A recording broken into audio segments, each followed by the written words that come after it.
Hello friends, ಈ ಒಂದು ವಿಡಿಯೋದಲ್ಲಿ ನಾವು LBA ಯಾವ ರೀತಿ ಎಂಟ್ರಿ ಮಾಡಬೇಕು ಅನ್ನೋದನ್ನು ನೋಡೋಣ. Student achievement tracking system Karnataka.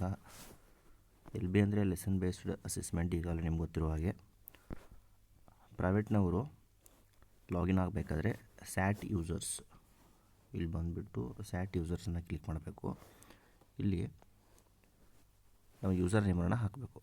User name ಹಾಕಿದ ನಂತರ ನಮ್ಮ ಮೊಬೈಲಿಗೆ ಒಂದು OTP ಬರುತ್ತೆ.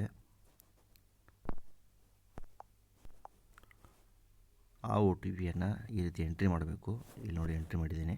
ಈ ರೀತಿ ಎಂಟ್ರಿ ಮಾಡಿದ ನಂತರ ವೆರಿಫೈ OTP ಅಂತ ಮಾಡಬೇಕು.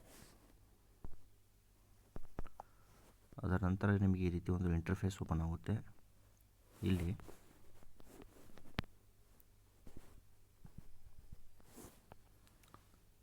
ಅಸೆಸ್ಮೆಂಟ್ ಯಾವ ರೀತಿ ಮಾಡಬೇಕು, LBA assessment report bridge course ಈ ರೀತಿ ಎಂಟ್ರಿಯನ್ನು ಮಾಡಬೇಕು. ಇಲ್ಲಿ ಸ್ಕೂಲ್ ಹೆಸರು ಬರುತ್ತೆ, ಇಲ್ಲಿ ಕನ್ನಡ ಮೀಡಿಯಮ್. ಅದಾದ ನಂತರ ಇಲ್ಲಿ ಮೀಡಿಯಮನ್ನು ಸೆಲೆಕ್ಟ್ ಮಾಡಬೇಕು. ಕನ್ನಡ ಮೀಡಿಯಮ್.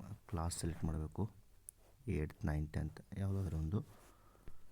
ನೆಕ್ಸ್ಟ್ ಬಂದುಬಿಟ್ಟು ಸಬ್ಜೆಕ್ಟ್, ಯಾವ ವಿಷಯನ ನೀವು ಹಾಕ್ತಾಯಿದ್ದೀರಿ, ಕನ್ನಡ, ಇಂಗ್ಲೀಷ್, ಹಿಂದಿ,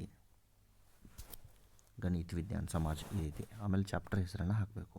ಚಾಪ್ಟರ್ನ ಹೆಸರು ಹಾಕಿದ ನಂತರ ನೀವು LBAಯನ್ನು ಕಂಡಕ್ಟ್ ಮಾಡಿರುವ ಡೇಟನ್ನು ಹಾಕಬೇಕು. ಯೂನಿಟ್ ಟೆಸ್ಟ್ ಡೇಟನ್ನು ಹಾಕಿದ ನಂತರ ಇಲ್ಲಿ ನೋಡಿ ನಾನು ಹಾಕಿದ್ದೀನಿ. ಉದಾಹರಣೆಗೆ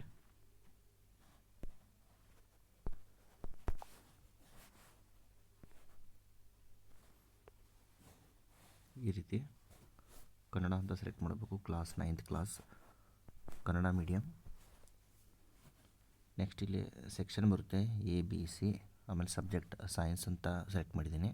ಇಲ್ಲಿ ಫಂಡಮೆಂಟಲ್ ಯೂನಿಟ್ಸ್ ಆಫ್ ಲೈಫ್ ಇಂಗ್ಲೀಷ್ನಲ್ಲಿ ಬರುತ್ತೆ. ಕನ್ನಡದಲ್ಲಿ ಇದನ್ನು ಇಂಗ್ಲೀಷಲ್ಲಿ ಟ್ರಾನ್ಸ್ಲೇಟ್ ಮಾಡಿ ನಾವು ಇಲ್ಲಿ ಹಾಕಬೇಕು. ಅದರ ನಂತರ ಡೇಟನ್ನು ಹಾಕಿ ಸರ್ಚ್ ಹೊಡೆದರೆ ಸ್ಯಾಟ್ ಪ್ರಕಾರ ನಿಮ್ಮ ವಿದ್ಯಾರ್ಥಿಗಳ ಹೆಸರು ಓಪನ್ ಆಗುತ್ತೆ. ಇಲ್ಲಿ